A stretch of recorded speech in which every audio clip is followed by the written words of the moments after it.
মানুষের শরীর থেকে যা কিছু নির্গত হয় সবই পচনশীল, তা থেকে দুর্গন্ধ বেরোয়, একটা ঘৃণাবোধ জন্ম নেয়। আমাদের রক্ত হোক, অবশিষ্ট হোক, ঘাম হোক, নিঃশ্বাস হোক, আবার এমনকি যখন আমরা মনুষ্য শরীর ত্যাগ করি তারপরেও এই শরীরেও পচন ধরে, তার থেকে দুর্গন্ধ বেরোয়। কিন্তু বিষয়টা হলো এটা আমাদের হাতেই নেই। তাহলে আমাদের হাতে কি রয়েছে? আমাদের কর্ম, আমাদের উদ্দেশ্য আর আমাদের বাণী। যদি এইগুলো শুভ রাখেন তাহলে শুধু নিজে সুগন্ধিত থাকবেন না, এই সমগ্র সংসারকে সুগন্ধিত করে তুলবেন। কথায় আছে যে বাণীর থেকে অধিক মূল্যবান আর কিছুই নেই। সেই জন্য যে কোনো কথা বলার আগে নিজের শব্দকে নিজের মনের তুলাদণ্ডে মেপে দেখুন, তারপরে তার প্রয়োগ করুন। কখনো কখনো এমনও হতে পারে যে আপনার কথা কারোর জীবনে আশীর্বাদ হয়ে দাঁড়ালো, যার দ্বারা হয়তো সে শক্তি এবং প্রসন্নতা লাভ করলো। আবার এমনও হতে পারে যে আপনার কথা হয়তো কারোর মনে এমন আঘাত দিল, সে সেই আঘাত কোনোদিনও ভুলতে পারল না। আসুন আমার সাথে ভালোবেসে বলুন, রাধা রাধা।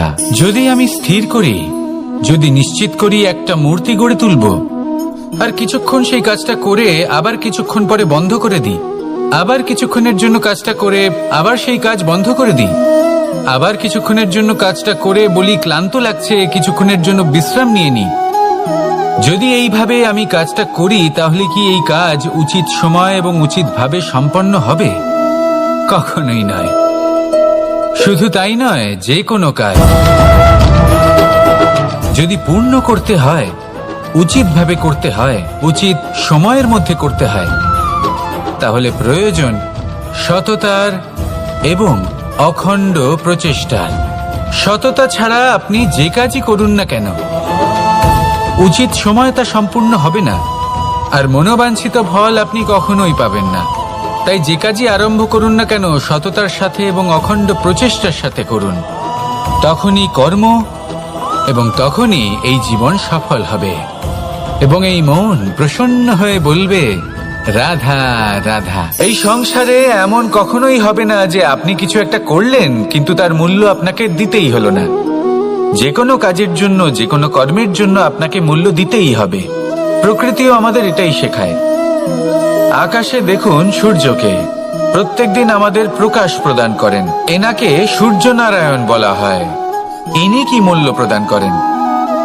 নিজে জ্বলতে থাকেন। ধরিত্রী মাতা, এই ভূমি, ইনি কি মূল্য প্রদান করেন? প্রহার সহ্য করেন। আমরা এই ধরিত্রীতে প্রহার করে মাটি খুঁড়ে তাতে বীজ বপন করি, তবেই আমরা অন্ন লাভ করি, তবেই ফসল পাই। জীবনে যদি আপনাকে সফল হতে হয়, সম্মান পেতে হয়, যশ পেতে হয়, তাহলে আপনাকে মূল্য দিতেই হবে। যদি আপনি সাফল্য লাভ করতে চান তাহলে দিন রাত আপনাকে ত্যাগ করতে হবে, যেখানে সমগ্র সংসার সন্তোষ অনুভব করছে আর আপনাকে করতে হচ্ছে পরিশ্রম। যদি আপনি সম্মান প্রাপ্ত করতে চান তাহলে আপনাকে সেই সুখ ত্যাগ করতে হবে যা সবার কাছে রয়েছে। যদি আপনি যশ লাভ করতে চান তাহলে নিজের অন্তরকে মেরে ফেলা আপনাকে শিখতে হবে, তবেই আপনি যশ লাভ করবেন। জীবনে শুধুমাত্র ধন মূল্যবান নয়, কিন্তু এই যে মূল্যের কথা আমি বলছি সেটা যদি আপনি দিতে পারেন তাহলে নিশ্চিত রূপে এটা আপনাকে আরো মূল্যবান করে তুলবে, নিশ্চিত রূপে গড়ে তুলবে। তাহলে এটাই করুন আর আমার সাথে ভালোবেসে বলুন, রাধা রাধা। কেউ আমাকে মাখন চোর বলেন, কেউ বা আমাকে মুরলী মনোহর বলেন, কেউ আমাকে যুদ্ধ বিমুখ বলেন, কেউ বা আমাকে সুদর্শনধারী বলেন, কিন্তু আমি আসলে কে? আসুন, আজ আমি আপনাকে আমার আসল পরিচয় জানাবো। বাড়িতে সুস্বাদু মাখন থাকা সত্ত্বেও গোপীদের কাছে সুমধুর ভালোবাসাপূর্ণ বকুনি খাওয়া যে ভালোবাসে সেই হলো কৃষ্ণ। আঙুলে সুদর্শন চক্র থাকা সত্ত্বেও যে রথের লাগাম ধরে থাকবে সেই সিদ্ধান্ত নিয়েছে সেই হলো কৃষ্ণ। দ্বারকার মতো অনন্য রাজমহল থাকা সত্ত্বেও সুদামার মতো সখা যার অত্যন্ত প্রিয়, সেই হলো কৃষ্ণ। যদি আপনার মনে প্রেম থাকে আপনি প্রেম বিতরণ করেন, সবাইকে ভালোবাসেন এবং ভালোবাসা রক্ষার খাতিরে শস্ত্র হাতে নিতেও আপনি সক্ষম থাকেন, তাহলে আপনি হলেন কৃষ্ণ। আসুন আমার সাথে ভালোবেসে বলুন, রাধা রাধা। ব্যায়াম, এই শব্দ আমরা সকলে শুনেছি, আর এটা সারা জীবন আমাদের সাথেই থাকে কোনো না কোনো রূপে। যখন আমরা জন্মগ্রহণ করি, চলতে শিখি, প্রথমে আমরা হামাগুড়ি দিয়ে চলি, পরে চলতে চেষ্টা করি কিন্তু পড়ে যাই। তখন আমাদের বাড়ির গুরুজনেরা আমাদের আটকান না, ওনারা মনে করেন এইভাবেই আমাদের সন্তান চলতে শিখবে, এইভাবেই তার পা আরো মজবুত হবে, যা অত্যন্ত গুরুত্বপূর্ণ। এইবার জীবনকালে যতই আমরা এগোতে থাকি, এই ব্যায়াম বিভিন্ন রূপে আমাদের সাথেই থাকে। কিন্তু আপনি কি জানেন যে এই ব্যায়ামের তাৎপর্য আসলে কি? আপনি কি জানেন এই ব্যায়ামের মর্ম আসলে কি? যখনই আমরা এই ব্যায়াম করি, আমাদের শরীরের মাংসপেশি ক্ষয় হয়। প্রথমে তা ক্ষয় হয়, তারপর আবার তা নির্মিত হয়। আরো শ্রেষ্ঠ, আরো শক্তিশালী মাংসপেশি আমরা লাভ করি। অর্থাৎ এই ব্যায়াম হলো সৃজনের বিজ্ঞান। এই ব্যায়াম আমাদের জন্য অত্যন্ত আবশ্যক। সেই জন্য জীবনে যখনই কোনো কিছু নষ্ট হয়ে যায়, চলে যায়, তখন হতাশ হয়ে পড়বেন না, তাকে পুনর্নির্মাণ করার চেষ্টা করবেন।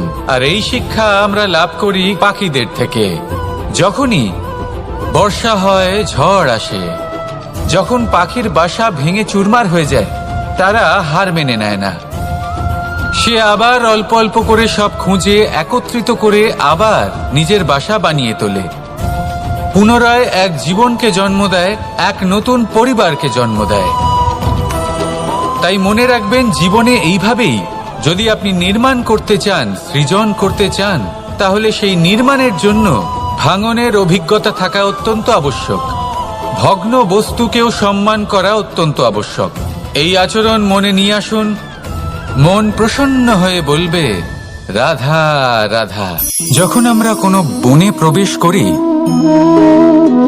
তখন এই সবুজ ঘাস দেখে, এই কোমল ঘাস দেখে আমাদের মন প্রফুল্ল হয়ে ওঠে। ভিন্ন ভিন্ন প্রজাতির ফুল, ভিন্ন ভিন্ন রঙের ফুল দেখে এই মন আনন্দে ভরে ওঠে। এখানে শিশুরা আনন্দ লাভ করে, বড়রা ভোজন গ্রহণ করেন, কথাবার্তা বলেন, হাঁটাহাঁটি করে বেড়ান। এবার ভেবে দেখুন, যখন এই উপবনের নির্মাণ হয়েছিল, সেই সময় যদি এই মাটিকে সঠিকভাবে খনন না করা হতো, যদি তাতে সঠিকভাবে বীজ রোপণ না করা হতো, যদি কোনো সংঘর্ষ না হতো, পরিশ্রম না করা হতো, যদি চলতে চলতে পায়ে কাঁটা না বিঁধে যেত, তাহলে এই সুন্দর বন দেখে আমরা কি এই আনন্দ লাভ করতে পারতাম? কখনোই নয়। ধরুন কোনো নদীর তটে সুন্দর একটি বন আছে, সেই বনের আনন্দ লাভ করতে গেলে আপনাকে সেই নদী পার করতেই হবে। যদি সুখের নদীর কাছে পৌঁছতে চান, তাহলে তটে যে কাঁটা রয়েছে সেগুলোর সাথে সংঘর্ষ করতেই হবে। এই সংসারে যদি আপনি সুখ লাভ করতে চান, তাহলে সুখ লাভের এই যাত্রা শুরু করতে হবে সংঘর্ষ দ্বারা। তাহলে সংঘর্ষকে স্বাগত জানান, এর পেছনেই সুখ রয়েছে যা আপনার জন্য অপেক্ষা করছে। এবার হাসুন আর আমার সাথে ভালোবেসে বলুন, রাধা রাধা। এই সংসারের সব থেকে কঠোর ধাতুর মধ্যে একটি হলো লোহা। লোহা দিয়ে আমরা অনেক অস্ত্র শস্ত্র লাভ করি, অনেক বস্তুও লাভ করি। এবার এই লোহাকে কাটার জন্য, একে কোনো আকার দেওয়ার জন্য কি প্রয়োগ করতে হয়? লোহা। এবার এই কথাটা আমরা সকলেই জানি যে লোহার দ্বারাই লোহাকে কাটতে হয়। এবার এই কথা আমি আপনাকে কেন বলছি? এরপরে খুব বড় একটা প্রশ্ন আসে, যা খুব বড় শিক্ষা দিয়ে যায়। এটা কেন হয় যে আমরা একটা লোহা দিয়ে একটা লোহাতে আঘাত করছি, কিন্তু যে লোহা দ্বারা আঘাত করছি তার আকার বদলাচ্ছে না, যার উপর প্রহার করছি তার আকার বদলাচ্ছে? এতে পার্থক্যটা কোথায়? পার্থক্য হলো তাপমাত্রার। দেখুন, যে লোহাকে আমরা কাটতে চাই তার তাপমাত্রা বাড়াতে হয়, তাকে গরম করতে হয়। আর যে লোহা দ্বারা আমরা আঘাত করতে চলেছি, সেই লোহা আমাদের ঠান্ডা রাখতে হয়। অর্থাৎ ঠান্ডা লোহা গরম লোহাকে কেটে দেয়। এবার এই শিক্ষা কি আমাদের জীবনে যথেষ্ট নয়? আমাদের জীবনে অনেক সমস্যা আসতে পারে, কিন্তু আমাদের এই বিষয়ে বিশেষ খেয়াল রাখতে হবে যে আমাদের মনকে আমরা যেন ঠান্ডা রাখি, এই মস্তিষ্ককে শান্ত রাখতে হবে। যদি আমরা ক্রোধ বা ঈর্ষার আগুনে জ্বলতে থাকি, বিদ্বেষের আগুনে জ্বলতে থাকি, তাহলে আমরাও সেই লোহার মতোই হয়ে যাব যার তাপমাত্রা অত্যন্ত বেশি। তখন যে কেউ এসে আমাদের বিচ্ছিন্ন করে চলে যাবে। মনে রাখবেন, যিনি যত বেশি স্থির বুদ্ধির অধিকারী, যিনি হলেন সব থেকে বেশি শান্ত, তিনি হলেন সব থেকে বেশি বলশালী। তাহলে শান্ত থাকুন আর আমার সাথে ভালোবেসে বলুন, রাধা রাধা। আলস্য আপনার আরো একটা অত্যন্ত বড় শত্রু, যা আপনার মনের মধ্যে বসবাস করে আর ধীরে ধীরে আপনার কার্য শরীরের একটা অংশ হয়ে ওঠে। সব কাজে দেরি করিয়ে দেয়, সবকিছু নষ্ট করে দিতে পারে এই আলস্য। এই কাজ আজকে হলো না, কোনো ব্যাপার নয়, কালকে করে নেব। প্রকৃতি আমাদের এটা শেখায় না। ভেবে দেখুন, যদি সূর্য এটা ভাবে যে কাল উদিত হব না, কিছুদিন পরে উদয় হব, তাহলে কি হবে? সমগ্র পৃথিবীর বিনাশ হয়ে যাবে, ঠিক কিনা? দেখুন, এই আলস্য নিয়ে খুব সুন্দর একটা কথা আছে, আলস্যস্য কুত বিদ্যা। অর্থাৎ যিনি অলস হয়ে বসে থাকেন তিনি বিদ্যা লাভ করেন না, জ্ঞান লাভ করেন না, আর জ্ঞান না থাকলে তিনি ধন অর্জন করতে পারেন না। তার জীবনে সুখ স্বাচ্ছন্দ্যের অভাব থাকে, বন্ধুর অভাব থাকে। যেখানে সুখ স্বাচ্ছন্দ্য নেই, মিত্র নেই, আপনজন নেই, জ্ঞান নেই, সেখানে আনন্দ কিভাবে বাস করতে পারি? সেই জন্য কথায় আছে, যিনি কর্ম করেন তিনি এই সংসারে যে কোনো সুখ স্বাচ্ছন্দ্য ভোগ করতে পারেন। তাই কর্ম করুন, সময়কে সম্মান করুন, আর এই আলস্যের উপর বিজয় লাভ করুন। আর আমার সাথে ভালোবেসে বলুন, রাধা রাধা। সিংহকে বনের রাজা বলা হয়। অত্যন্ত শক্তিশালী হয় সে, তার পরিবারও খুব বড় হয়। কিন্তু যদি এমন হয় যে সিংহের পরিবারে নিজেদের মধ্যেই কলহ সৃষ্টি হয়, যদি তারা নিজেরাই লড়তে থাকে, তাহলে কি হবে? সিংহকে মেরে তার পরিবারকে মেরে ফেলে শেয়াল বনের রাজা হয়ে উঠবে। এবার এই কথা শুধুই সিংহের উপর প্রযোজ্য নয়, বরং প্রত্যেকটি ব্যক্তি, প্রত্যেক পরিবার, প্রত্যেক সম্প্রদায়, প্রত্যেক রাজ্যের উপর প্রযোজ্য হতে পারে। পরিবারে যদি মতভেদ বেড়ে যায়, তাহলে সেই পরিবার ভেঙে যেতে পারে। ইতিহাস এই বিষয়ের সাক্ষী। যদি সমাজের মানুষ নিজেদের মধ্যেই লড়তে থাকেন, তাহলে কেউ রাজা হতে পারেন না, বরং অন্য কেউ সেই কলহের সুযোগ নিয়ে নিজে রাজা হয়ে বসেন। একতার গুরুত্ব বুঝতে শিখুন।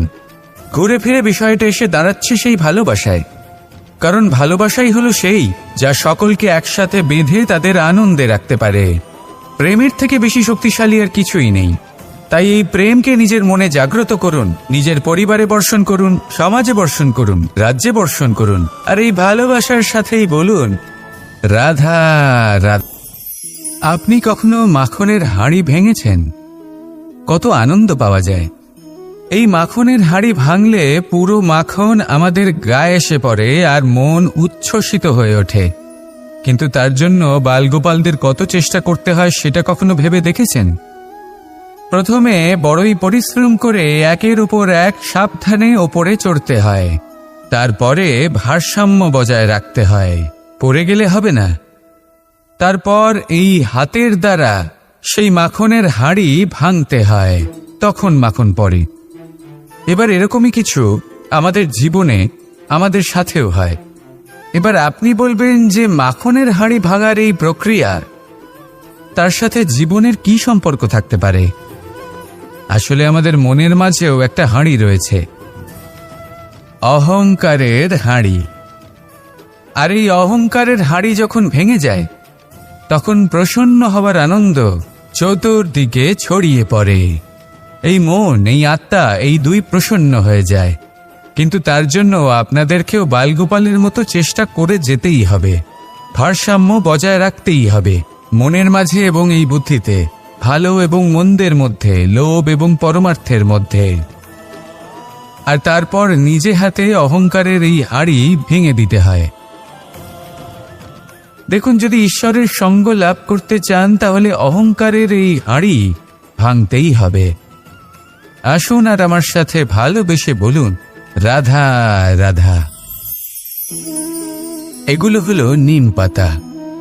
যদি এগুলো চেখে দেখেন তাহলে মুখ বিকৃত হবে। এগুলো কি তেঁতো খেতে, হে নারায়ণ! এর থেকে বেশি তিক্ত সংসারে আর কিছুই হতে পারে না। হয়তো আপনি এগুলো ফেলেও দেবেন। কিন্তু যদি এই স্বাদের ঊর্ধ্বে উঠে এই নিমের বিষয়ে আপনারা জানতে চেষ্টা করেন, তাহলে আপনি জানতে পারবেন যে এই নিম কতটা বেশি গুরুত্বপূর্ণ, কত গুরুত্বপূর্ণ ওষুধ, আর আমাদের শরীরের জন্য কতটা বেশি লাভজনক। এই নিম, এর মধ্যে অনেক রোগের উপশম নিহিত রয়েছে। এবার জীবনে আমরা বিভিন্ন মানুষের সাথে পরিচিত হই, নেত্র দ্বারা তাদের দেখি, কিন্তু তাদের আমরা খুব একটা পছন্দ করি না। সেক্ষেত্রে আমাদের কি করা উচিত? অন্তর মন দিয়ে তাদের দেখা উচিত। ওনাদের রূপ রং নয়, ওনাদের ব্যবহার, ওনাদের গুণাবলী দেখা উচিত। কারণ হতে পারে ঠিক যেমন নিম পাতা বাস্তবে খুব তেতো কিন্তু আমাদের শরীরের পক্ষে লাভজনক, সেইভাবেই এইসব মানুষ যাদের দেখলে আমাদের ভালো লাগে না, যাদের রূপ রং আমাদের পছন্দ হয় না, হয়তো সেই মানুষগুলোই আমাদের জীবনকে পূর্ণরূপে পাল্টে দিতে পারেন। হতে পারে তাদের মধ্যে এমন ক্ষমতা রয়েছে, আমাদের সুখ, শান্তি, প্রেরণা প্রদান করতে পারেন, আমাদের দুঃখ হরণ করতে পারেন, আমাদের পথ দেখাতে পারে। সেই জন্য যখনই কোনো ব্যক্তিকে দেখবেন, চর্মচক্ষু নয়, অন্তর্মন দিয়ে দেখবেন, রূপ রং নয়, গুণাবলী দেখবেন। মানুষকে আরো ভালোভাবে বুঝতে পারবেন, আর এই মন প্রসন্ন হয়ে বলবে, রাধা রাধা।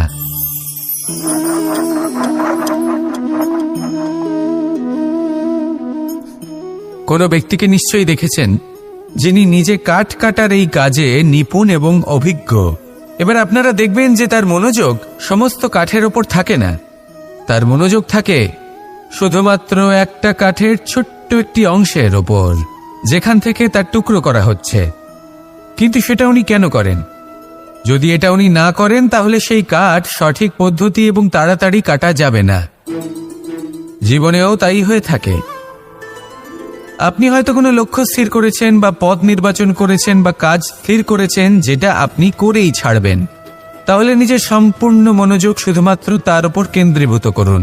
যদি আপনার মন এদিক ওদিক তাকাতে থাকে, অস্থির হয়ে পড়ে, বিচলিত হয়ে পড়ে, যদি তা হয়ে থাকে তাহলে আপনি অবশ্যই অসফল হবেন। তাই কর্মঠ থাকুন, নিরন্তর কর্ম করতে থাকুন এবং পূর্ণ মনোযোগ দিয়ে নিজের কাজ করুন। নিজের পথে অগ্রসর হন বা নিজের লক্ষ্য প্রাপ্ত করতে চেষ্টা করুন। তারপর দেখুন কি হয়, কিভাবে উচিত পথে এবং তীব্র গতিতে আপনার লক্ষ্য আপনার কাছেই পৌঁছে যায়। আর আপনার এই মন প্রসন্ন হয়ে বলে, রাধা রাধা। পায়েস হলো আমার বিশেষ প্রিয়। এর মধুর স্বাদ মনকে প্রফুল্ল করে তোলে। ছোটবেলায় মা আমার জন্য পায়েস বানাতেন এবং আমাকে বলতেন যে গরম থাকতে থাকতে খেয়ে নে কানাই, ঠান্ডা হয়ে গেলে ভালো লাগবে না। কিন্তু আমিও দুষ্টু ছিলাম, ঠান্ডা হওয়া পর্যন্ত অপেক্ষা করতাম, আর ঠান্ডা হয়ে যাওয়ার পরে মার কাছে যেতাম আর ওনাকে বলতাম যে মা, পায়েস তো ঠান্ডা হয়ে গেছে, এটা গরম করে দিন। তখন মা হাসতেন আর বলতেন যে পায়েস না হয় আমি আবার গরম করে দেব কানাই, কিন্তু এর মধুর স্বাদ, সেই মিষ্টত্ব, সেই সুবাস, সেটা আবার ফিরে আসবে না। কথাটা সত্যি। আর এই সত্যটাই আমাদেরও জীবনের সত্য। আমাদের জীবনের মধুর সম্পর্কগুলি, এতে যখন কটুভাব প্রবেশ করে তখন সেই মিষ্টত্ব ফিরিয়ে আনা প্রায় অসম্ভব ব্যাপার হয়ে যায়। আপনি চেষ্টা করে সেই সম্পর্ক ঠিক করতেই পারবেন, তার জন্য অগাধ পরিশ্রম করতে হবে, কিন্তু আবার সেই মিষ্টত্ব কখনো ফিরে আসবে না। সেই জন্য আপনার জীবনের যে মধুর সম্পর্ক আছে, যতটা সম্ভব চেষ্টা করুন তাতে মিষ্টত্ব বজায় রাখতে। কটুভাব আসতে দেবেন না। আসুন আর আমার সাথে মধুর স্বরে বলুন, রাধা রাধা। এই সংসারে সব থেকে ভয়ানক এবং গভীর অন্ধকার কোনটা? সেটা যখন মেঘ সূর্যকে ঢেকে দেয় এবং সংসার অন্ধকারাচ্ছন্ন হয়ে ওঠে, নাকি তখন যখন সূর্যাস্তের সময় ঘনিয়ে আসে, সূর্য ঢলে যায় এবং এই সংসারে অন্ধকার ছেয়ে যায়, নাকি সেই অমাবস্যার রাত্রি যখন চতুর্দিকে ঘন অন্ধকার থাকে এবং চন্দ্রমার প্রকাশ কোথাও থাকে না? না, এই সংসারে সব থেকে বেশি ভয়ানক অন্ধকার হল মানসিকতার অন্ধকার। মানসিকতা খুব গভীর একটা বিষয়। এই মানসিকতাই সত্যের রূপ ধারণ করে এবং আমাদের এই মানসিকতা এবং বিবেকে একটা সূর্য থাকে। যদি আমরা এটা জীবন থেকে বের করে ফেলি, তাহলে নিরাশা, হতাশা, অসফলতা এর এমন এক ঘন অন্ধকারে আমরা ফেঁসে যাব যে তার থেকে বাইরে বের হওয়া প্রায় অসম্ভব ব্যাপার হয়ে দাঁড়াবে। বড়ই কঠিন হয় সেই সময়। সেই জন্য ইতিবাচক মনোভাব থাকা খুব প্রয়োজনীয়। এটা ভাববেন না যে এটা আমার সাথে কেন হলো, এই সমস্যা কেন এলো, ওই ব্যক্তি আমার সাথে এটা কেন করলেন। এটা ভাবুন যে আমি জীবনে যে পরিস্থিতিতে দাঁড়িয়ে আছি তার থেকে আমি ঠিক কিভাবে বাইরে বেরোতে পারবো। যতই ঘন অন্ধকার থাকুক না কেন, খুব ছোট একটা প্রদীপের প্রকাশ আমাদের পথপ্রদর্শক হয়ে দাঁড়াতে পারে। আর আমাদের জীবনে এই ছোট্ট একটা প্রকাশ হলো আশা। এই আশার একটি কিরণ আমাদের অত্যন্ত গাঢ় অন্ধকারেও পথ দেখাতে পারে। তাই এই আশাকে সবসময় মনে প্রজ্বলিত করে রাখুন। গাঢ় থেকে গাঢ় অন্ধকারের সাথে, কঠিন থেকে কঠিনতর সমস্যার সাথে লড়াই করুন, সামনে এগিয়ে চলুন আর আমার সাথে ভালোবেসে বলুন, রাধা রাধা। মানুষ যখন জন্ম নেয় তখন তার সাথে তার জিহ্বাও জন্ম নেয়। কিছু বছর পরে তার দাঁতও ওঠে, আর বৃদ্ধ অবস্থায় এই দাঁত তার সঙ্গ ছেড়ে চলে যায়। কিন্তু জিহ্বা তখনও সঙ্গ দেয়, কারণ দাঁত কঠোর হয় কিন্তু জিহ্বা কোমল হয়। ঠিক সেরকমই আপনি আপনার অস্তিত্ব বেশি সময় অবধি অক্ষুণ্ণ রাখতে চাইলে আপনাকে জিহ্বার মতো কোমল আর নমনীয় হতে হবে, যাতে যেমনই পরিস্থিতি আপনার সম্মুখে আসুক, চড়াই আসুক বা উতরাই, দুঃখ আসুক অথবা সুখ, ক্ষতি হোক বা লাভই হোক, আপনার অস্তিত্ব যেন না ক্ষুণ্ণ হয়। কঠোর হওয়ার ফলে আপনার ভেঙে পড়ার সম্ভাবনা অনেক বেড়ে যায়। সমস্যা যেমনই হোক, দুঃখ আসুক অথবা সুখ, কোমলতার সাথে, সাহসের সাথে তার সম্মুখীন হন। রাধা রাধা। মন্থন। আমরা সবাই এটাই জানি যে অমৃত পাওয়ার জন্য সমুদ্র মন্থন করা হয়েছিল, কিন্তু এর পিছনে যে মহান উদ্দেশ্য ছিল তা বেশিরভাগ লোকই বোঝে না। আজ সেই মহান উদ্দেশ্য আমি আপনাদের বুঝিয়ে বলছি। আমাদের জীবনে এই অমৃত লাভ করার জন্য পথপ্রদর্শক হয় মন্থন। তারপরে আমরা করি প্রতিজ্ঞা, তারপর নিই প্রস্তুতি, যেটা দেবতারা আর অসুরেরা একসাথে করেছিলেন। তারপর আমরা করি চেষ্টা। বাসুকীর মুখ থেকে বিশ্বশ্বাস নির্গত হওয়া এটা প্রারম্ভিক বাধা হয়ে দাঁড়িয়েছিল, তবুও আমাদের লক্ষ্য দৃঢ় ছিল। যদিও সমুদ্র মন্থন থেকে হলাহল উঠে এলো, আমরা ভয় পাইনি, আমরা সেটার মোকাবিলা করলাম। ঠিক সেই পথেই যখন আমরা অনেক অমূল্য রত্ন পেলাম, নক্ষত্র পেলাম, সেটার প্রতি আকর্ষিত না হয়ে অমৃত লাভ করার পরেই আমরা শান্ত হলাম। এইভাবে যদি আপনি নিজের জীবনে প্রতিজ্ঞা, প্রস্তুতি, চেষ্টা, দৃঢ় নিশ্চয়, অটল থাকা আর আকর্ষণ থেকে বিরত থাকেন, যদি এইসব গুণ আপনার ভেতরে একত্রিত করে নেন, তাহলে আপনিও আপনার জীবনের অমৃত অবশ্যই লাভ করবেন। রাধা রাধা। মানুষের কোন বিষয়ে অহংকার থাকে? সময়, ক্ষমতা, শরীর আর সম্পত্তি।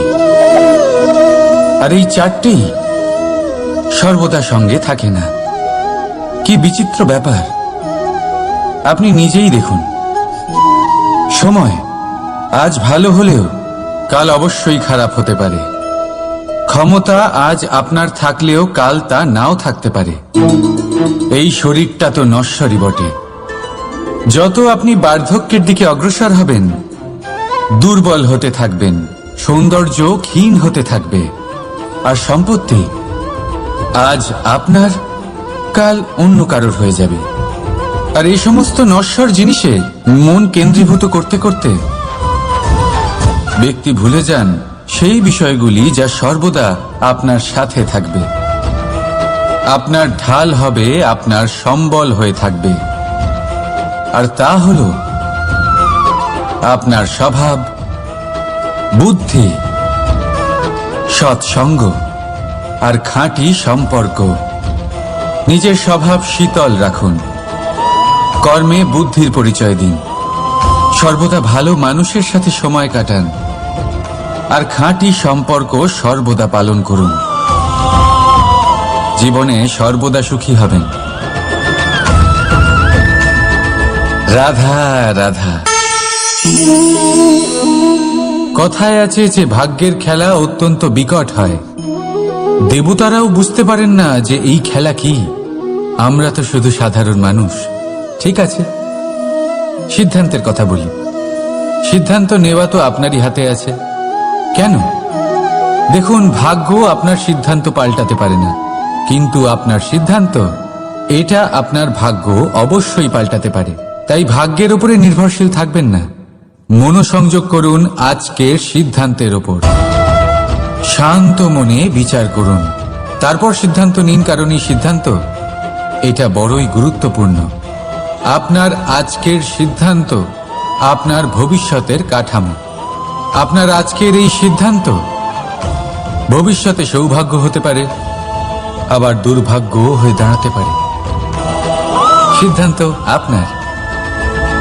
রাধা রাধা। আমরা সবাই মন্দিরে যাই, ঈশ্বরের সামনে হাত জড়ো করে বসি আর নিজের ইচ্ছে প্রকাশ করি। কখনো ভেবেছেন ঈশ্বরের কেমন লাগতে পারে যে আমার ভক্তরা আমার কাছে আসে শুধুমাত্র নিজের ইচ্ছে পূরণের জন্য, আমার সাথে দেখা করতে নয়? অসংখ্য লোক মন্দিরে যান নিজের ইচ্ছে ঈশ্বরকে জানানোর জন্য। যদি তাদের ইচ্ছে পূরণ না হয়, তারা হতাশ হয়ে পড়েন। এবার থেকে যখনই আপনি মন্দিরে যাবেন, ঈশ্বরের সামনে বসবেন, হাত জড়ো করবেন আর বলবেন, ধন্যবাদ, ধন্যবাদ ঈশ্বর যে আপনি আমাকে যা দিয়েছেন তাতেই আমি খুশি। শুধু আমাকে পথ দেখাবেন যে কিভাবে আমি নিজের কর্মের দ্বারা, শুধু আমার কর্মের দ্বারা সেই সব পেতে পারি যা আমি চাই। ঈশ্বরের থেকে শুধু চাইতে গেলে তাহলে ঈশ্বরের কাছে নিজেকে অনেক ছোট মনে হবে। কিন্তু যদি নিজের কর্ম করে তারপর ঈশ্বরকে ধন্যবাদ জানান, তাহলে সঠিক রূপে আপনি ঈশ্বর লাভ করবেন। রাধা রাধা। আশ্চর্য ব্যাপার, তাই না? আমাদের সবসময় আমাদের নাম ধরে ডাকা হয়, নাম দিয়েই আমাদের পরিচয়। এই নামই আমাদের ইতিহাসে স্থান বানাতে আমাদের সাহায্য করে।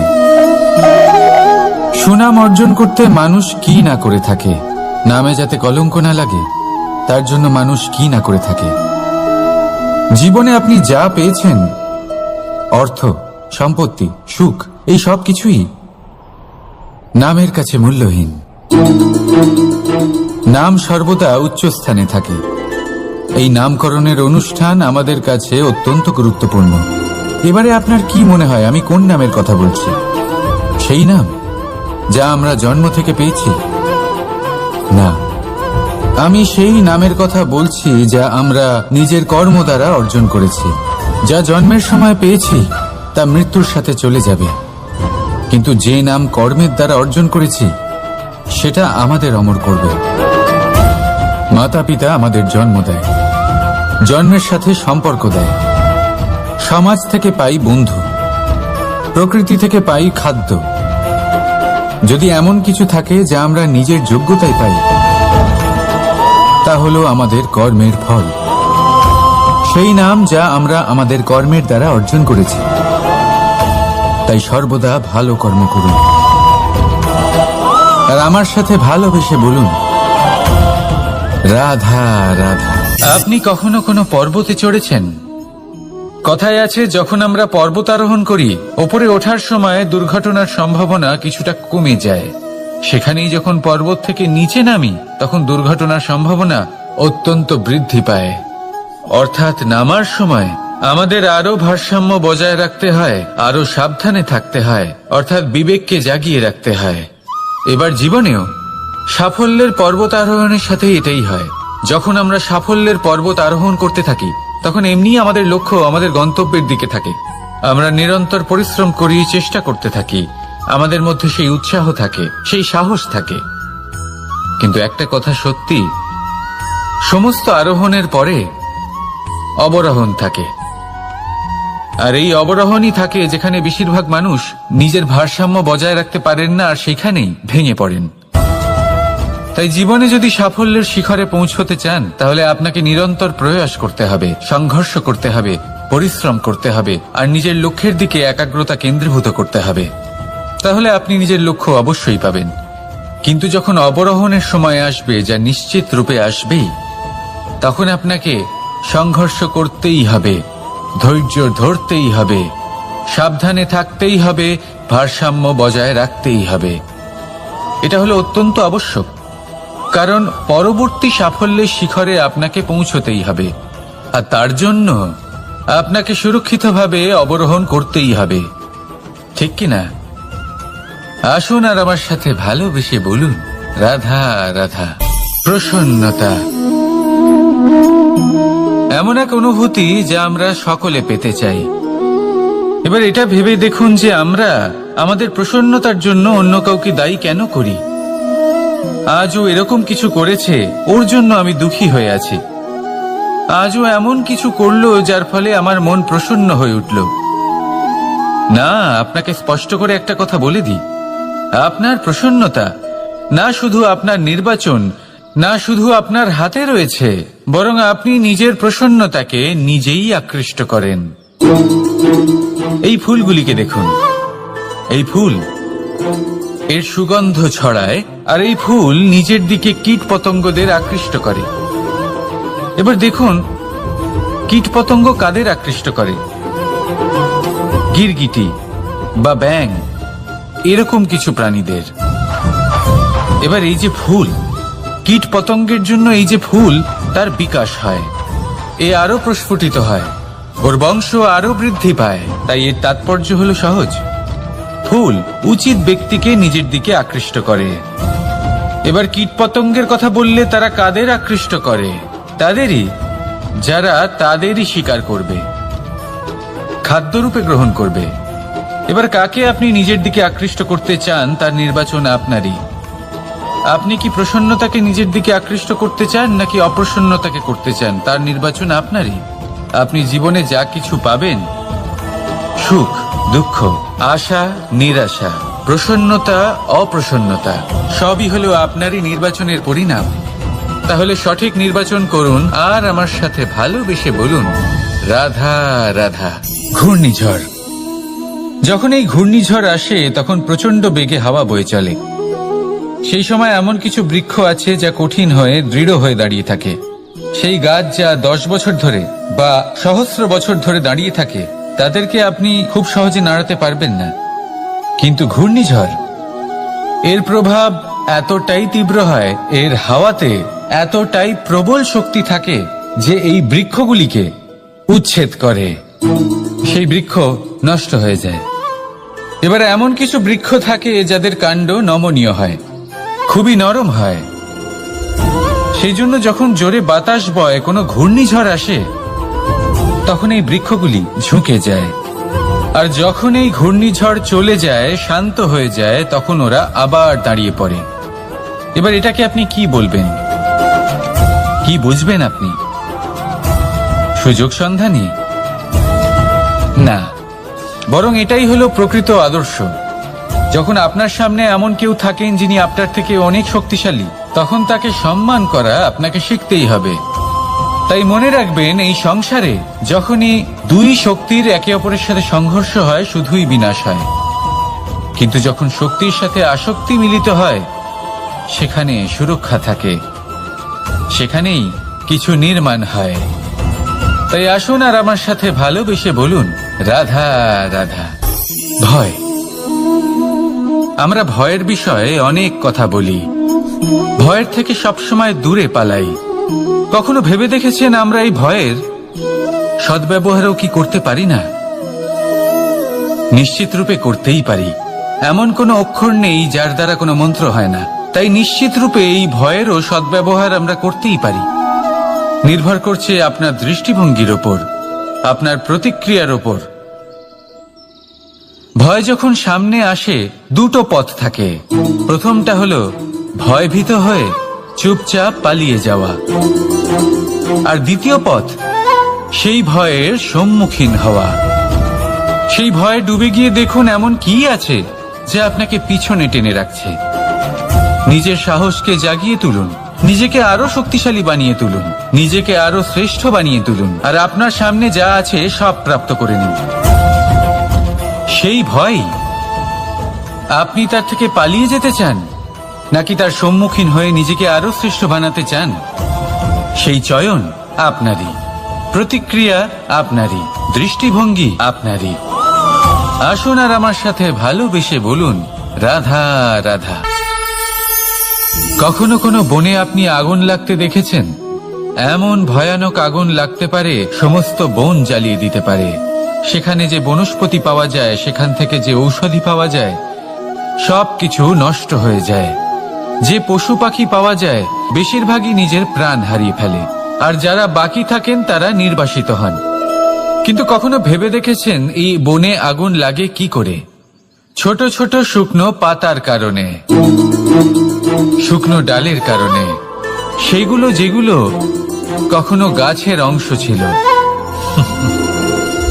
সবসময় মনে রাখবেন, গাছ আমরা কুড়ুল দিয়ে কেটে থাকি, কিন্তু গাছ কখনো কুড়ুলের ডগা দিয়ে কাটা যায় না। বরং এই যে হাতলটা আছে, তাতে যে শক্তি লুকিয়ে রয়েছে, এই শক্তির দ্বারা গাছ কাটা হয়। এবার বলুন, এই যে হাতল, এ কি দিয়ে তৈরি হয়? স্বয়ং গাছের দ্বারাই। এর থেকে আপনি কি শিক্ষা পেলেন? যদি কেউ আপনজন হন, যে আপনার কোনো দরকারে লাগছেন, সেই কারণে তাকে নিজের থেকে দূরে করবেন না। যদি তার সাহায্যের প্রয়োজন হয় তাহলে তাকে সাহায্য করুন, যদি তার সঙ্গের প্রয়োজন হয় তাহলে তাকে সঙ্গ দিন। নিঃস্বার্থভাবে আপনজনদের বিকাশের পথে নিয়ে যান। নিজের স্বার্থ অনুসারে আপনজনদের নিজের জীবনে রাখবেন না। আসুন আর আমার সাথে ভালোবেসে বলুন, রাধা রাধা। জীবনে লক্ষ্য লাভ কি করে করতে হয়?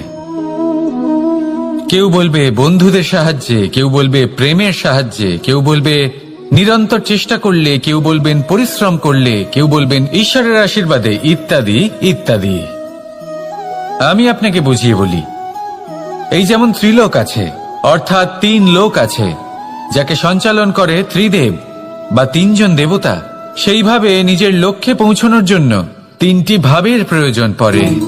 প্রথম ভাব হলো স্বপ্ন দেখা। আপনি যদি স্বপ্ন দেখতে শুরু না করেন তাহলে সেখানে পৌঁছতেই পারবেন না। তারপর আপনাকে দৃঢ় সংকল্প নিয়ে সেই পথ যেমনই হোক তাতে চলতে হবে। এ হলো দ্বিতীয় ভাব, দৃঢ় সংকল্প। আর তৃতীয় ভাব হলো সেই লক্ষ্যের যাত্রা পূর্ণ করার জন্য প্রতিবদ্ধ হওয়া। তাই যদি আপনি স্বপ্ন দেখতে পারেন, দৃঢ় সংকল্প দ্বারা পথ যতই কঠিন হোক না কেন তাতে চলতে পারেন, আর সেই লক্ষ্য লাভের যাত্রা পূর্ণ করার জন্য প্রতিবদ্ধ হতে পারেন, তাহলে আপনি নিশ্চিত রূপে আপনার লক্ষ্য লাভ করতে পারবেন। তাই আপনি এটাই করুন, আর আমার সাথে ভালোবেসে বলুন, রাধা রাধা। মাতা পিতার মনে সবসময় এই বাসনা বাস করে যে ওনাদের সন্তানের যেন মঙ্গল হয়। নিজের সন্তানকে সেই সবকিছু দেবার সবসময় চেষ্টা করতে থাকেন যেগুলো তারা নিজেরা নিজেদের জীবনে কখনো পেতে পারেননি, এবং এই প্রক্রিয়ায় সব থেকে গুরুত্বপূর্ণ বিষয়টি ভুলে যান। নিজের সন্তানকে সেই জিনিস দেওয়া যেটা উনি সব থেকে আগে পেয়েছেন। আমি ধনের কথা বলছি না, আমি বলতে চাইছি নিজের অভিজ্ঞতা দ্বারা ওনারা যে মানসিক স্থিতি লাভ করেছেন, ওনারা যে মর্যাদা লাভ করেছেন, যে শিক্ষা ওনারা লাভ করেছেন, সবার আগে নিজের সন্তানকে সেটা দেওয়া প্রয়োজন। সেটা যদি নিজের সন্তানকে দিতে পারেন, তাহলে এই সন্তান জীবনে তার পথে এগোতেও পারবে, ধন অর্জনও করতে পারবে এবং শক্তিশালী অনুভবও করতে পারবে। সেই জন্য সন্তানকে সবার আগে সেটা দান করুন যেটা সব থেকে বেশি মূল্যবান। সেটা দিন যেটা আপনি সবার আগে লাভ করেছেন। আসুন আমার সাথে ভালোবেসে বলুন, রাধা রাধা।